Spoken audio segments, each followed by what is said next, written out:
Hello and welcome back. We have someone very important today with us, Mr. Timmy. Mr. Timmy is a cybersecurity professional and he has been into this field for quite a while. And he is here today to speak on a specific topic. The topic we'll be looking at today is having the hacker's mindset. So it's basically about the hacking mindset. So he's going to explain from his own view as a penetration tester, his own view as a good hacker, let's say white hat hacker, right? So he's going to explain from that view to us. Mr. Timmy, over to you, sir. Thank you for being here with us, sir. Thank you so much. I am very, very happy that I'm here. I really appreciate sharing my opinion about this type of topics because a lot Yes, of people don't know what it is to actually be a hacker normally. So I am just willing to share. it's So true. the topic really hackers mindset. What goes on in the head of an hacker? Do you understand? So basically, it's inside the realm of cybersecurity. You need to know this because at the end of the day, for you to defend against something, you need to know how to attack that thing. So you cannot just defend without knowing where the hackers are coming from. So we have different realms of hacking. We have the white hat hacker, which I am falling under. We have the black hat hackers, and those ones are the people that are going in for malicious means. So a lot of people think that hackers are just more into the technical aspect, more of the you use your malware to actually find vulnerabilities in the system and you just exploit it immediately. But people don't understand that it is more of social engineering. Yeah. So in terms of hackers that we have the organized crime hackers, we have the hacktivists, we have the nation states actors, that's threat actors. We have different unskilled hackers too are there, those people that just go online and you don't just pick a tool and you just use it for DDoS, that is distributed denial of service, just to bring down a server. That one is just easy. People do that one normally. So that's just like technical aspect. But if you want to go deep down into the real reason or the real way that hackers hack into your system is that social engineering. So social engineering is just exploiting the human weakness generally to get the vulnerabilities of a particular organization. And there are different modes of social engineering, but the one that is mostly used by hackers is phishing. So the phishing is very, very broad. Phishing can be phishing, that is voice phishing. It can also be smishing, that is SMS. And the one that you see most likely in organization is phishing, which includes emails and sending texts, pretexting, just Yeah. trying to pretend as if you are somebody. Do you understand? Pretend as if you are a legal source just to get important and valuable information from employees that don't actually know of these various tactics that is being used.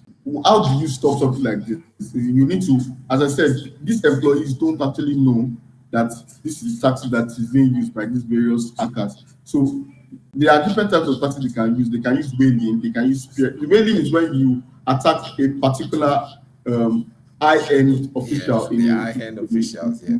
yes, in Yes. organization as you whaling, big person. And spear phishing is when you attack any type of person. It might be high end, it might be low end, but you are just targeting one person.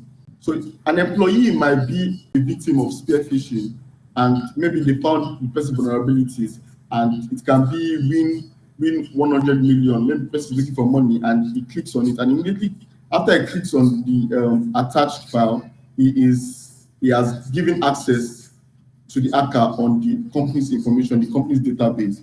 So you need to educate properly these employees on the fact that they are like 95% of the cost of hackers, or hacking in sense. They are the ones that actually give room for hackers to Yes. dive into organizations. That is So true.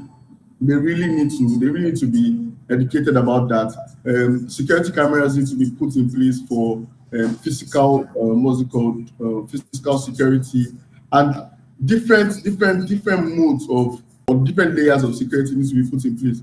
But it is not easy to do this. You need a proper cybersecurity expert in your team to actually conduct this research, conduct these teachings, because in normal people think that it is just you can just think about it and yes, okay, you see an email and you don't click on it.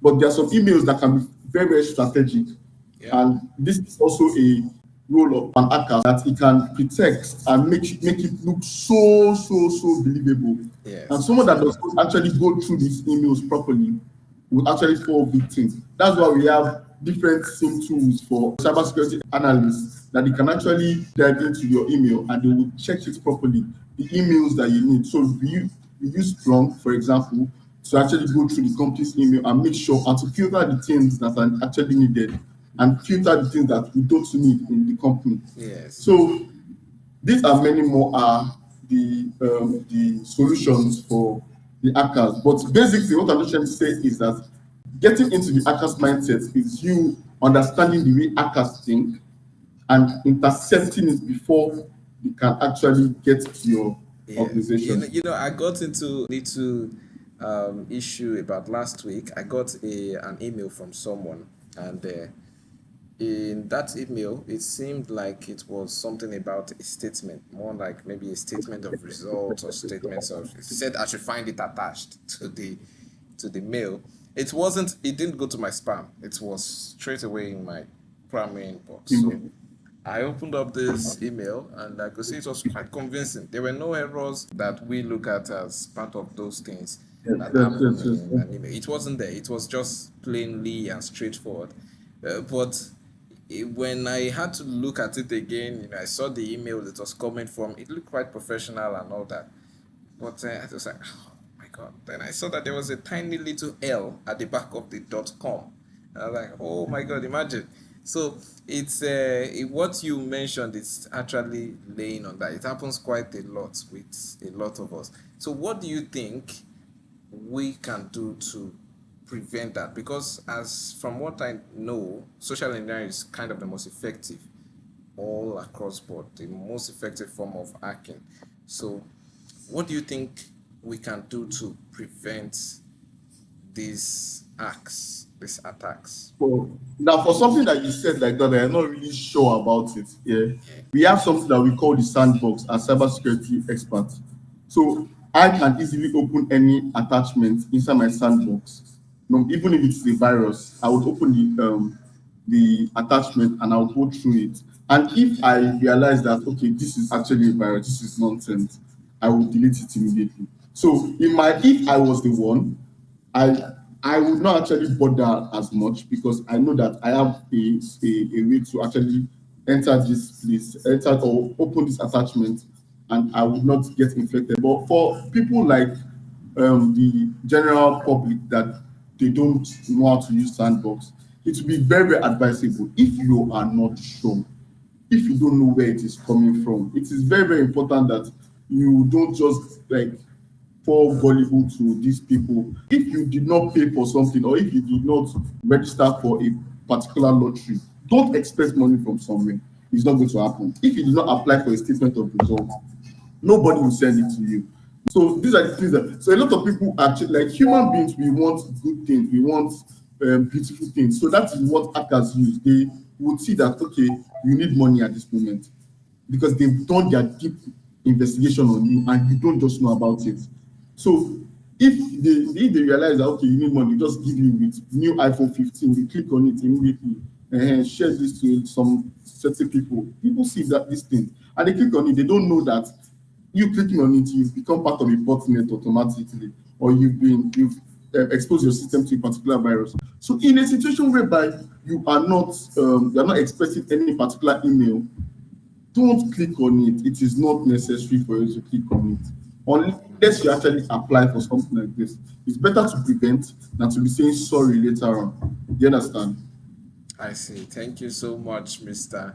Timmy. It's been quite a pleasure. You've exposed Thank quite the you. major aspects of this uh, mindset, the mindset hackers have, and I really appreciate it. Thank you so much. I'm sure the people Thank you. watching this will also appreciate it. And I really hope you Thank have time for us again next time. You call me, I will try and answer. Thank you very much, sir.